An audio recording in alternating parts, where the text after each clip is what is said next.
Hello, welcome to the Michael Coren Show, and it's a Thursday, and Tuesdays and Thursdays we do whatever we want to do. So Monday, Wednesday, Friday we have these set panels, and we debate all the major issues.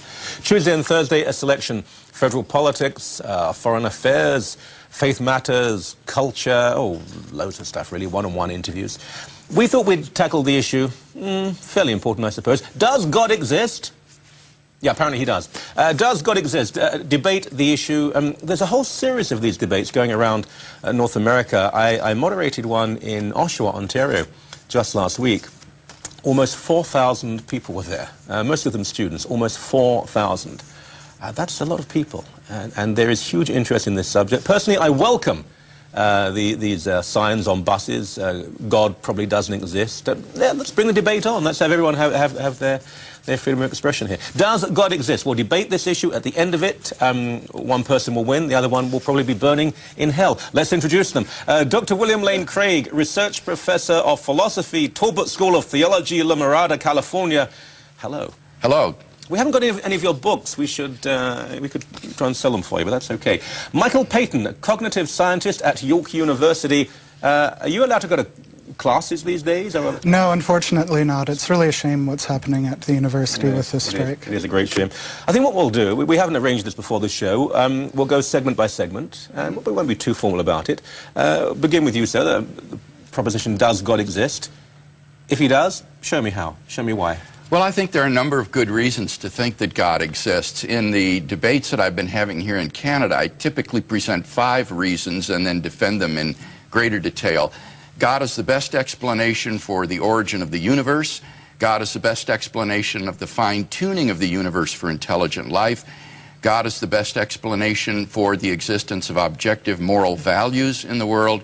God is the best explanation for the historical facts concerning the life, death, and resurrection of Jesus of Nazareth, and God can be immediately known and experienced. And on that basis, I think it's rational to conclude that God exists. There are no alternative explanations as to why we exist, how we exist, and how the world certainly. began? Certainly there are alternative explanations, and I don't mean to suggest that atheism is irrational or anything of that sort, but I'm suggesting that the best explanation, the more plausible one, is the one that I defend. Where does evolution come into all this? It doesn't come into any of the arguments that I present, because the second argument I give, the design argument, doesn't concern the origin of biological complexity. It concerns the remarkable fine-tuning of the initial conditions of the universe given in the Big Bang that scientists have only begun to discover within the last 40 years or so. So that for biological evolution to take place anywhere in the universe, you have to have this elaborately set table in advance in the initial conditions of the Big Bang that cries out for some sort of explanation. How old is the world? Best estimates today are around 13.7 billion years or so. Now, this is good. You see, this is a position I can embrace, because there are people who will sit here and say, no, it's 6,500 years old. That is not a tenable position? I don't think it's plausible.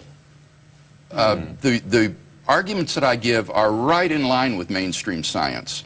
I'm not bucking up against mainstream science in presenting these arguments. Rather, I'm going with the flow of what contemporary cosmology and astrophysics supports. Is there a contradiction or an inconsistency between the biblical account of the age of the Earth and your statement? Well, that's interesting, because there isn't any biblical account of the age of the Earth. There's nothing in the Genesis or elsewhere in the Bible that says how old the universe is. So, no, I don't think it is incompatible.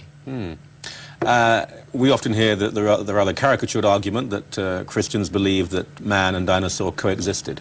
There are some creationists, they typically style themselves young Earth creationists, who believe that. I've even seen children's books where Noah takes dinosaur eggs on the ark with him. Well, all of this is reading between the lines. There's nothing like that in the book of Genesis. Forgive these questions. In a perfect world, I wouldn't have to ask them, but if God is all good and all-powerful and all-knowing, why does he allow bad things to happen to good people? This is, I think, the principal argument for the atheistic side that my opponents in the debates will sometimes bring up. And I think that there's a couple of ways to respond to this. First, we need to understand what the atheist is claiming here. Is he arguing that God and suffering are logically incompatible with each other?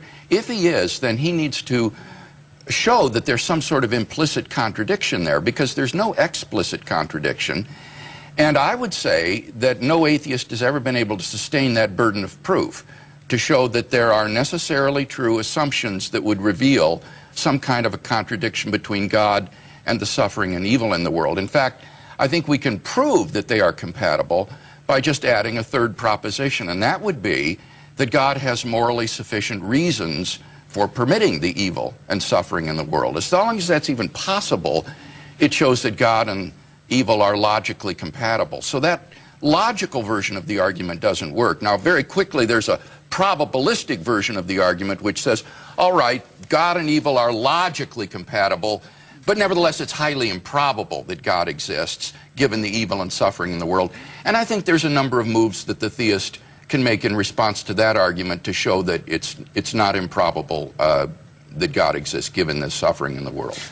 I happen to believe, I'm going to try and be as objective as I can throughout the debate, that the reasons why there is suffering and pain are entirely obvious, and in fact they're inevitable if there is a loving God. But how would you explain them? Why then does God have to allow discomfort, suffering, pain, terrible pain sometimes to exist? Well, I would say, Michael, that there isn't any single reason. Rather, there's a multitude of reasons that would be in play here. One would be that God wants to create a world of free creatures who can become responsible moral agents and mature persons. And that will require a world that operates according to certain natural laws, where the fire that warms you can also burn you, the water that sustains you can drown you. And it would require the ability of these creatures to do morally evil acts. And so creating that sort of an arena, I think, is going to allow the possibility of natural suffering and moral evil to occur. But that God permits these with the overall goal in mind of bringing people freely into a knowledge of himself and to eternal salvation. And the goal of human life is not happiness in this life. We are not God's pets. His goal is not to create a nice terrarium here for his human pets. Rather, it is to bring persons into communion with himself forever, freely. And in order to do that, it's not at all implausible that a world suffused with natural and moral evil would be the correlative of that. Okay. When we come back, we'll hear the first 7-8 minutes of the other side. I promise you. Don't go away. We know where you are.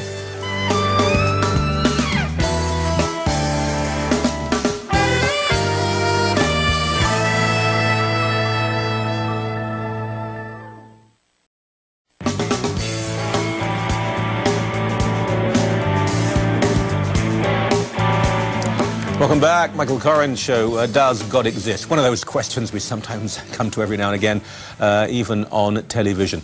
Does God exist? Probably not. Why? How? Well, in my experience, I've never heard or seen of a single argument that would demonstrate necessarily that God exists.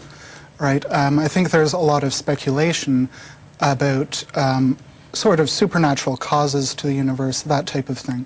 But I don't see any necessary belief that we have to accept, in the same way that we'd accept many other logical arguments. What about what you heard for the first 7 minutes there? Well, actually, I think there should be a distinction between one of the 5 arguments that you gave.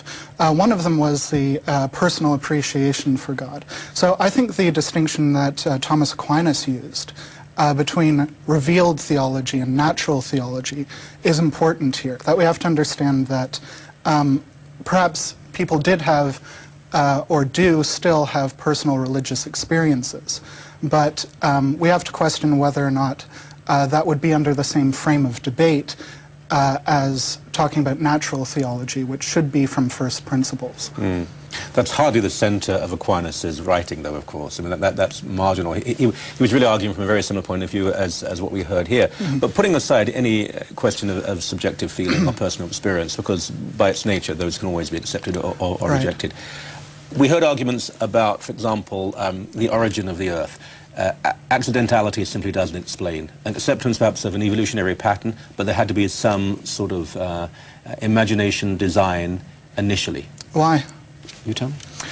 Well, I don't see any reason why we'd assume that there had to be an intelligent force behind that. I think it's really up to Dr. Craig to explain to us why that is a necessary truth, not for me to defend why. Well, I can give him more time, but then people will write in and say, oh, you gave him too much time. Okay, well, I'll address what other people have often said, which is that because the universe seems to be set up for us to exist. Is this correct? Is this about what you think?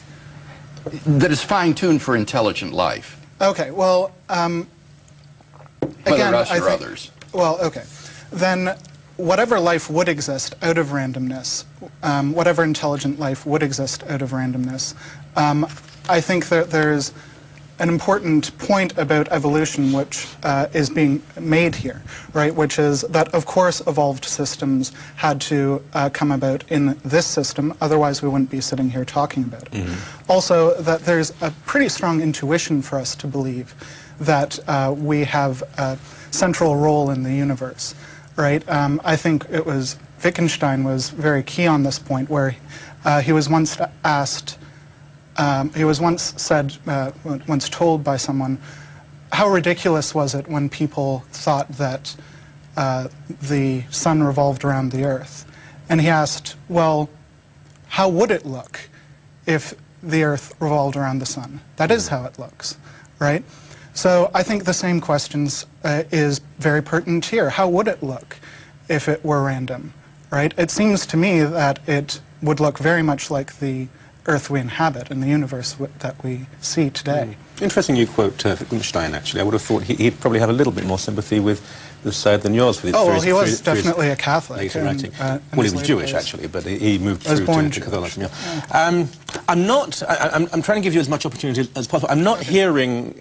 I heard a concrete argument here, and I want to give you the opportunity to respond in some form. Let me be more broad in the question. Give me the brief thesis as to why we should not believe in God.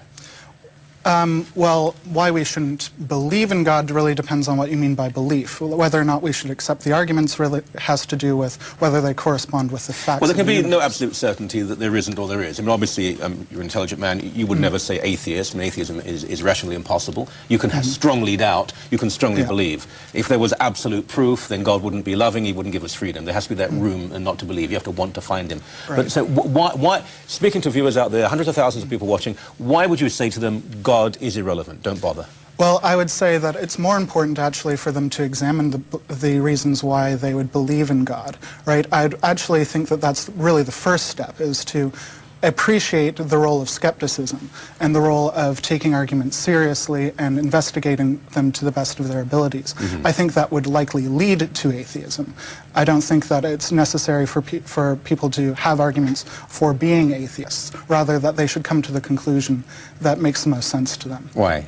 Because, well, otherwise then you're deluding yourself. If you're not actually thinking about what you believe, and I don't think any Christian would agree that you should believe it, or that you should believe in something simply because it was told to you. You should investigate it. I just think that that would lead to someone to be an atheist. We seem to be going around in circles here. But the reason we're having the debate is, does God exist? Mm-hmm. So obviously, it's a self-evident truth that I believe in debate on these issues. Right. I want you to tell people why they shouldn't believe, if you want to use the semantics, why they shouldn't imagine there's a God. Show me how there's no God. Give me proof that God doesn't exist. Well, we can't prove a negative. I think that's why we're going around in circles. Like, I can't prove the non-existence of Give anything. me an argument. An argument, I think actually it was one that wasn't fully addressed by Dr. Craig. Yeah. The argument, I think, is the argument from evil, right? I have tended away from it in the past, but I do think it attacks something that's very central to the Christian doctrine, which is the actual nature of God, right? Whether or not they can be actually all good, all-knowing, and all-powerful at the same time. Now, this argument has changed a lot from its original conception about like 1600 years ago, right? And we have to be careful of how we take that argument to be. But what we do see, I think, is that it is incompatible to believe that there is genuine evil in the world, that we can believe in a being that is all-knowing, all-powerful, and all-good. Now, what theists tend to do is to attack this idea of evil and say that it's, well, not really evil, right? And that it's actually just in light of some greater good. Now, I think that that's actually a very problematic position to take, because what you're doing actually is you're not giving an objective morality, right? What you're doing actually is to be basically an apologist for whatever God happens to do, right? Yeah, I have to say, the only people I've heard who say there is genuine evil are, as you say, theists, because, for example, there's no evil in the animal kingdom. Right. People kill for food. There's some mild torture, a cat with a mouse, but overwhelmingly there's no ethnic cleansing or genocide, it's simply need. Right. But there is evil within humanity, and the theists would say we have souls, that there is a spiritual war going on. It's been actually atheists who've said to me, there are bad people, there's no supernatural evil. Well, it depends on what you mean by a supernatural evil. Certainly not, like, I wouldn't hold the position that there's some evil force in the world, or there's such a thing as the devil, or like, that to me I think is ludicrous. But I think there are genuine arguments for why things are ethically bad, and if that's what you mean by evil, if that's what you take to mean by evil, then there are certainly reasons why we'd have an objectively unethical behavior, right? But not with animals, only with people. Well, it depends on the level of cognition that we're attributing to animals, right? Whether or not they can be moral agents, as well as moral objects. Does an animal ever kill merely for the sport of it? We see in chimpanzees, actually, that there is this sort of behavior. What do they go for? What part of the anatomy do they attack first? Actually, from my knowledge, it was the testicles. Yes, they do, because they're trying to stop their opponents from breeding. It's meant to be a selfish act. It's not meant to be evil. It's not meant to be Satan. It's meant to be, I must stop you winning in the end. However, plenty of time to go in the debate. Back in a few moments on monkey testes. See you soon.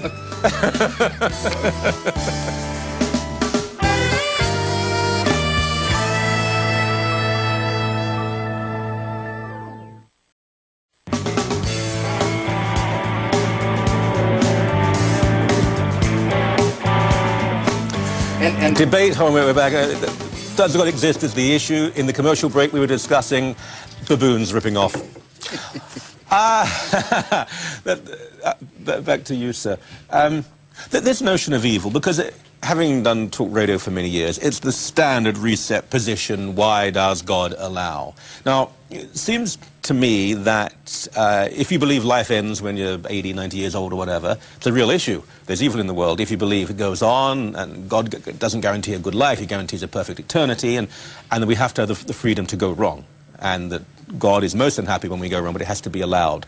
Would they be the arguments, or are they just comfortable positions to explain why there's so many bad things in the world? Oh, I think it's very important to understand here, Michael, it's the atheist who has the burden of proof with respect to this argument. As you quite rightly, I think, pressed Michael to give us an argument that God does not exist. So if Michael wants to say that God and evil in the world are logically incompatible with each other, he needs to give us an argument to show that that's the case. And so if you can offer these possibilities... If I may, then what is actually being attacked is the conception of God, right? So we need to have some sort of clear definition of what God is before we can actually talk about anything. Right. So if I'm wrong in the assumption that the Christian idea of God, which I assumed you would be defending, is all-knowing, all-powerful, and all-good, then why do we see evil in the world, or why do we see the necessity for evil? Now, asking a question, though, Michael, isn't an argument. If you're going to claim that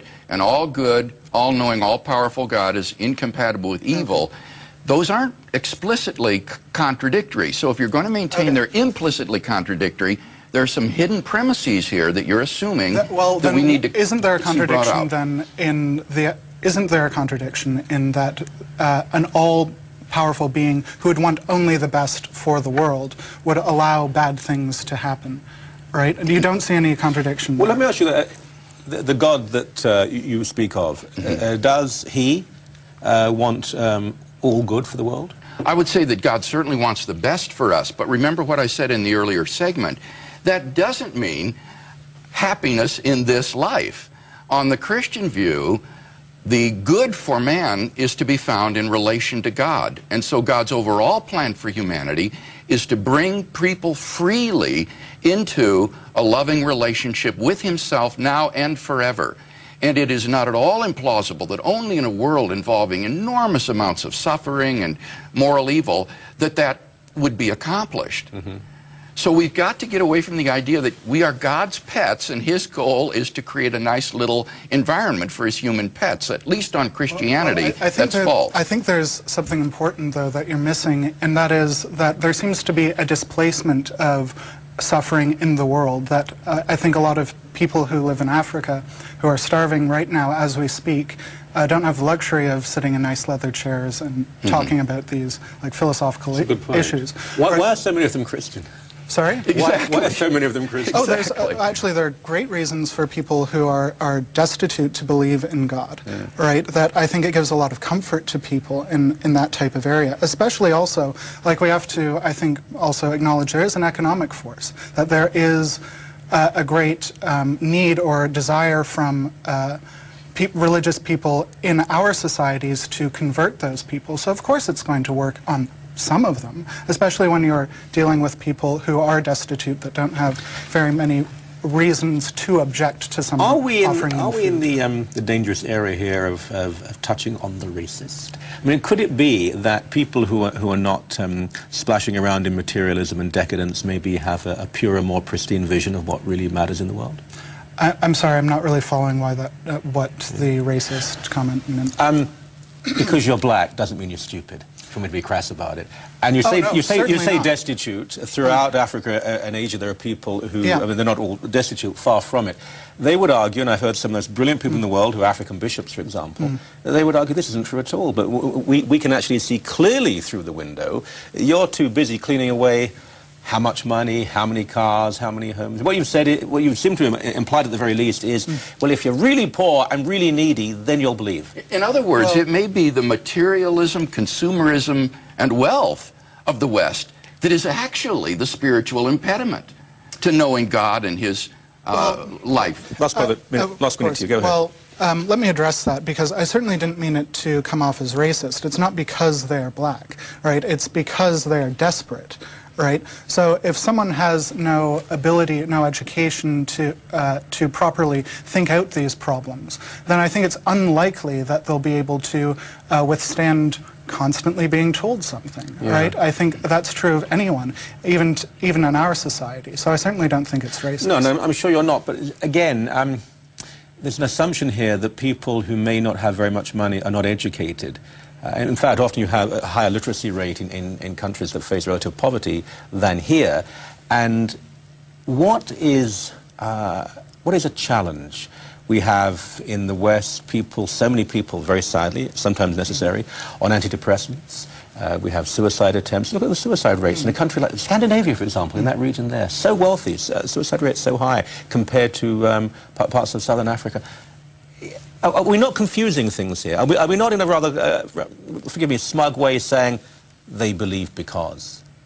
Well, forgive me if it sounds smug, but I do think there is some truth and validity to the fact that there are economic impulses which are used in missionary work, and that's really all I was saying. Okay. As for the issue of like depression, especially in our culture, I think that there's a lot to be said about that. But I wouldn't assume by any means that just because we're in relative wealth that we have happy lives. That doesn't follow at all. I think we're in extraordinary, extreme wealth, actually. But, Oh, well, certainly. I'd agree with that. Commercials, nice segue. Wealth commercials, buy things, spend your money, then come straight back to us. We'll see you very soon.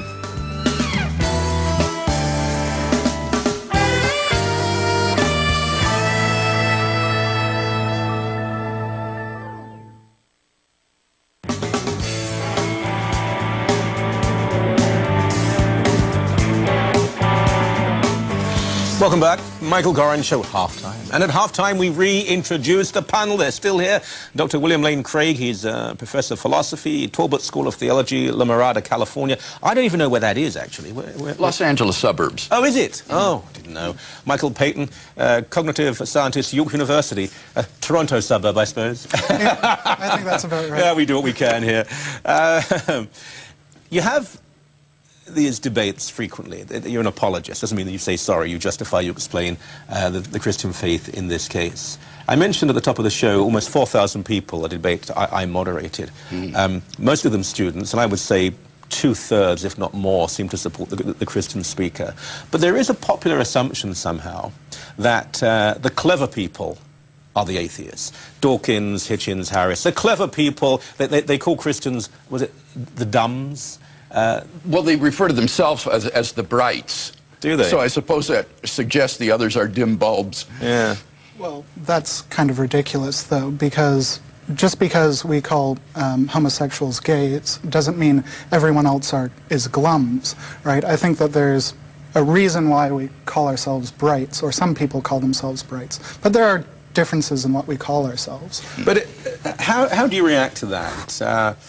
I'm Christian. I'm not brilliant, but I'm not a fool. He seems pretty clever. Yeah. Some of the most brilliant people I've met have been devout Christian believers. I've met some very clever people who aren't. But can't we just disagree rather than label one group bright? That seems a rather grand self-description. It's not them being labeled, it's them labeling themselves that way. So I don't really appreciate the name bright. I think there is a point to that being a bit snarky in a way. Yeah. But as for like the intellectualism that happens to be around atheism, I think that comes about because there are fundamentalists who are very intellectual, right? You two don't happen to be those people, but there is that element, and that's a genuine concern of a lot of people. Well, there are. I mean, without any doubt, within all religions there are fundamentalists, and fundamentalism by its nature can be rather close to the outside world and thus outside ideas. But as someone, I mentioned talk radio earlier, who for years has hosted a talk radio show, I meet so-called atheists every day who can barely tie their shoes. Well, I think that's true. That's why I said at the beginning that it's important to understand why you are an atheist, not that you are an atheist, right? Having those good reasons to, and that's explicitly why I put that in the beginning. Right. There are people who are atheists, right? And atheism only really describes just lack of theism. So that would accurately describe like Joseph Stalin as well as Bertrand Russell, even though they disagree on basically everything. Let me ask you about that, because Bertrand Russell, of course, who is well known for being a non-believer, later in his life said, I can no longer use the word atheist because I realize that intellectually it's not sustainable. He said, I don't believe there's a God, but as a materialist, unless, and by the way, materialism doesn't, of course, mean just wanting things. Right. As a materialist, unless I can see everything, I can never say there is no God. I can believe there's no God, I doubt there's a God, but I can never say there is no God. I will no longer use the word atheist.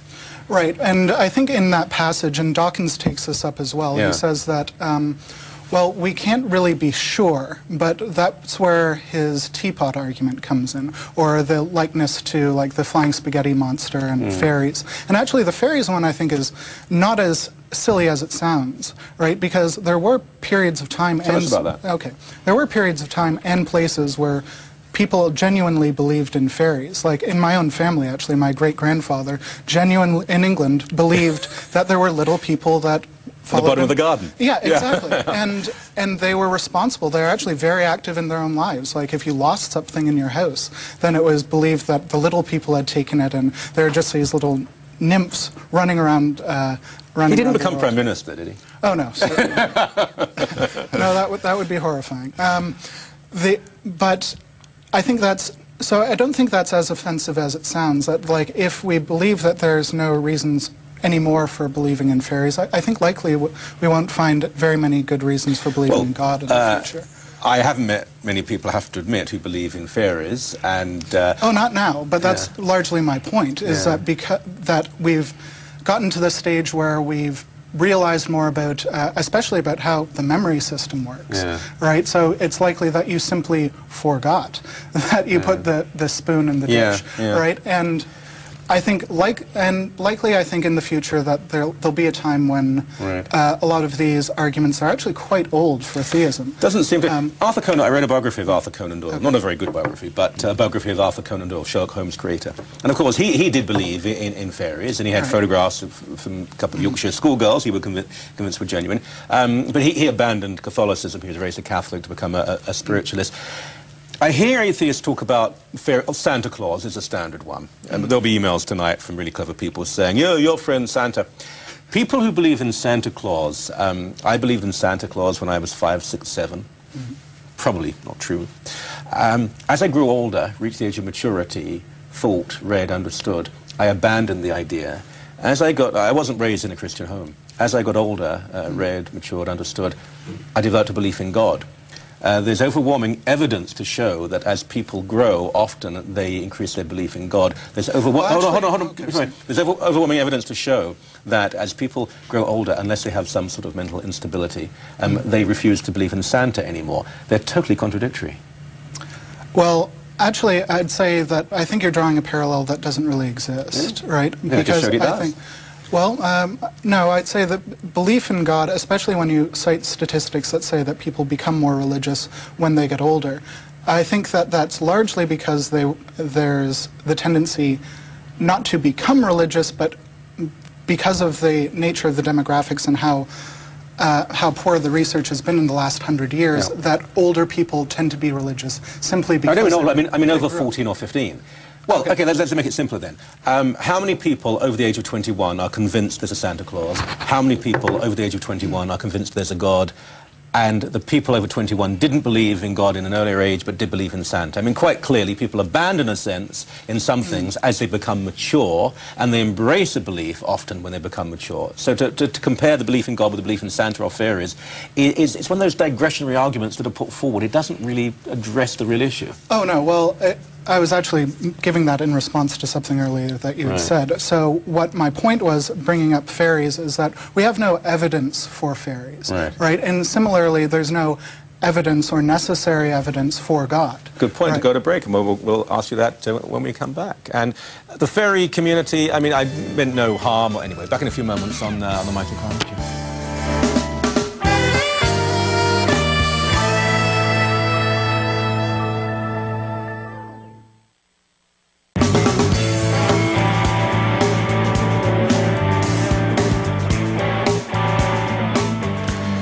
Interesting point being made here.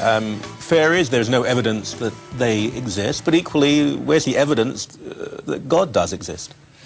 I think the disanalogy is the following. We have good evidence that fairies do not exist. The reason people don't believe in Santa Claus is not simply there's a lack of evidence for him. There's good evidence that there is no such person. By contrast, with respect to God, I think we have both good evidence for the existence of God that I enumerated earlier, but I don't think Michael can present any good argument that there is no God. The atheist here has a burden of proof to sustain his claim that there is no such being as God, and I don't think this is a burden that the atheist can carry. I would like to come back to an earlier point, if I may, too, and that is the notion that atheists are somehow the intelligentsia among us and so forth. I think this is just completely false. The spate of new books published by the new atheists like Harris and Hitchens and Dawkins and so forth are not sophisticated books intellectually. These are, for the most part, angry, bitter diatribes against religion. And while someone like Dawkins may be a good scientist in his field, when he begins to talk about philosophy and theology, he is merely a layman. And The God Delusion is a very unsophisticated book intellectually. As a philosopher, I was just appalled at the arguments he gives in that book. It is an embarrassment, really, I think. Well, I can agree, and I suspect Michael may as well. I think he would, too. If you look at the reviews, this man is respected in his field. Yes. But this book, if you look at the reviews, they're quite damning. I used to work with Chris Hitchens. He's a bright guy. He's a fun guy.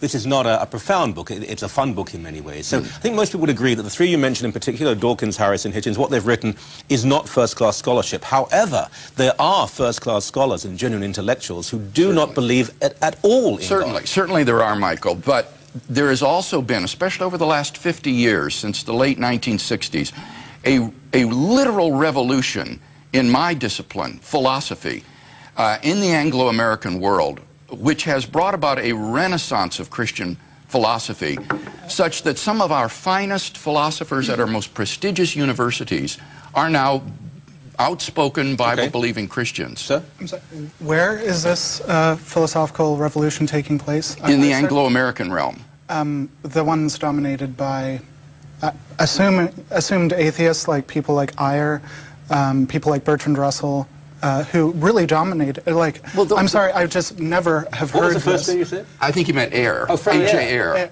But that's a bygone generation, Michael. I'm talking about today. Okay, let's talk about people from today, like Quine, right? He's dead too.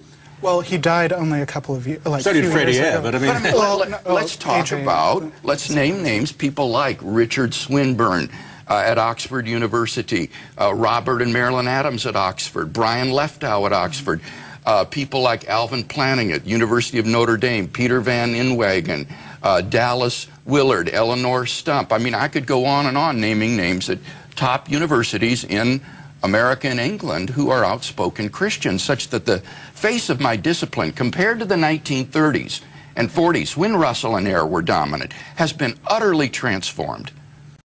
Well, I'd have to disagree. I do know something about the philosophical tradition and what's going on in it now.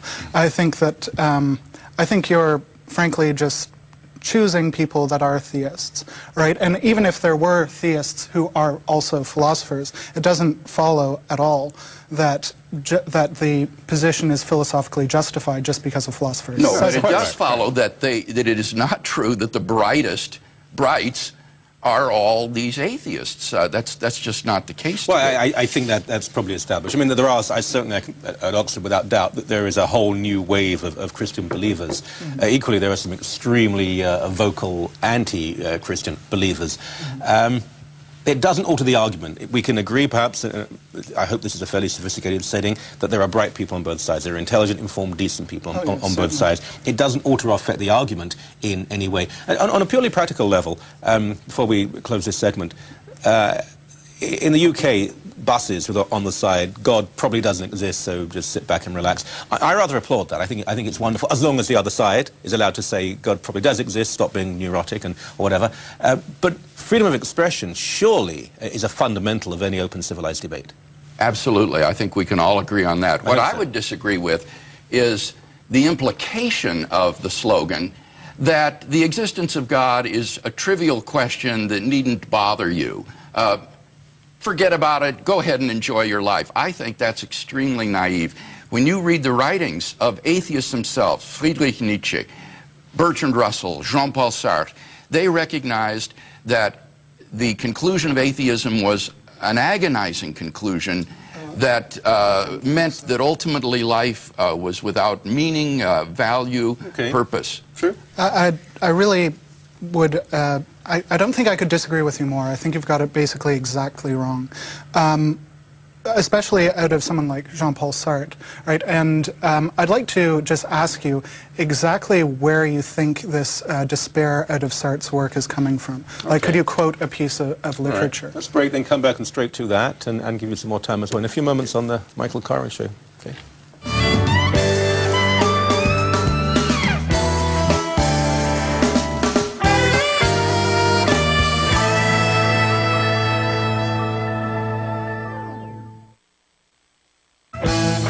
If you would like to contact The Michael Coren Show, please write to The Michael Coren Show at 1295 North Service Road, Burlington, Ontario, L7R4X5. Or send an email to info@michaelcoren.com.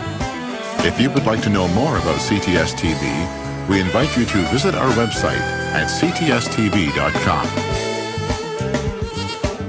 Straight to it, you wanted to know where is despair evident in Sartre's writing, was it? Yes, and in particular, like if you could point us to a piece of writing where you think that that's important. The whole basis of his existential philosophy that comes out in books like Being and Nothingness is that we do not find ourselves with a God-given, pre-established set of values because he's an atheist. and that therefore each individual must create his own values for himself, create his own meaning in life, which leads instantly to relativism, subjectivism, and individualism. I don't think that's true. I don't think that follows at all. I think that it's committing the fallacy of Dostoevsky to believe that just because God doesn't exist, that everything is permitted. And that simply doesn't follow at all. There are obviously good reasons to be an ethical person and to have reasons for your life. What would it's they just be? that, well, for instance, I think that there are reasons to be good simply by the fact that we feel a necessity to do so, right? I think that innately, and I do study moral cognition, moral psychology, that's actually where my work is being focused, that there are basis of feeling empathy towards other beings, right? And I think even if we had, like I'd emphasize also that this empathy has to be established even in a Christian tradition. Like, if you go from the Bible, you're not going to get objective morality. It's actually impossible to. It doesn't follow from, because ultimately what you'll be doing is either you'll be saying there is an objective morality that God happens to be following, or you'd be saying that... You can't happen to follow it if it's objective. Sorry? You can't happen to follow if it's objective. It's either objective or you happen to follow it. Oh, okay, well, They're sorry, oxymoronic, I aren't they? misspoke. I'm sorry, misspoke. Or you're given the position that morality is whatever God says it is, Right. in which case that's not objective, that's simply an ad hoc reasoning about morality. I think, I think that's actually it may be much- arbitrary, but it can also be objective. Why then, if I could get away with it, why could I not steal your wallet? Well, I think that there are good reasons why you wouldn't want to steal my wallet. First of all, because I'd probably punch you in the face. Well, if I can get that only Practical reason. I'm much bigger than you. No, but if I can get away with it, if I can steal your wallet, you don't know, I will never be caught. Why shouldn't I do it? Well, I think because we have, it really comes down to an important question that, unfortunately, I don't think we have time to get into. A couple of minutes. Okay, well, it's an important question of what is the nature of morality in the beginning. And I think it's a set of theoretical imperatives, right? That we have to think out and rationally think out the consequences of our actions, right? Michael, So I think, who issues these imperatives? well, actually, I think the imperatives come from a system of discussing them and being rational about them. I certainly don't think that these imperatives can or do come from a God, especially because we do see, and you'll have to admit this, that even religious people have great differences in what they believe to be ethical behavior, right? Like, But they believe in ethical behavior. They differ in what they believe to be ethical behavior. yeah, exactly. But you're saying there is no such thing as ethical behavior, or there is, Oh, and no, you, I and you never can said make it up as you anything go along. You still haven't answered the remotely question, though. Why, if I can get away with it, you won't be able to hit me, the law won't get me, why shouldn't I? Well, what I started out with was saying that we need some nature of what moral statements are, right? So from that basis, I would say that the reasoning why you wouldn't do it is because you'd have some minimal obligation to other people, right? Why? And, well, I think at some point, actually, moral arguments do have to drop off, right? And I think this is also true of the theist position, right? It's actually a logical fallacy to think that something is wrong just because I'll get beat up if I say so, or if I do it differently than the bully It's a says. self-preservation argument, isn't it? Yeah, well, that's ultimately what I often feel theological ethics come out of, is this ultimate fear of hell and of eternal We're out of time. damnation. By the way, I would recommend, though, you look at Sartre and de Beauvoir's justification of their lack of resistance to the Nazis in France. Whereas Christians who failed admit they failed, de Beauvoir and Sartre say, we didn't fail. Where's the logical rationale behind having to resist evil? Well, I think... Anyway, I wish we had more time. I've got a break. We'll come back with emails and goodbyes, and God will tell us if we've done well or not. See you soon.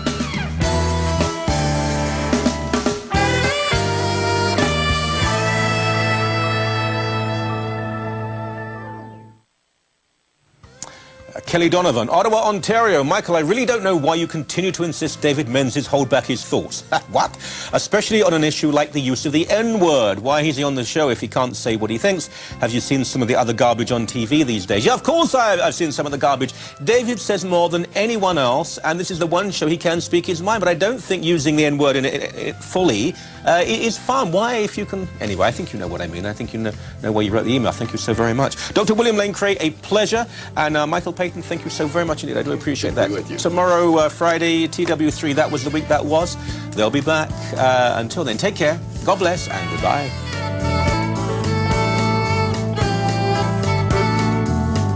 Michael Coren's wardrobe supplied by Stollery's, serving Canada's business community for over 100 years. Stollery's at Bloor & Young.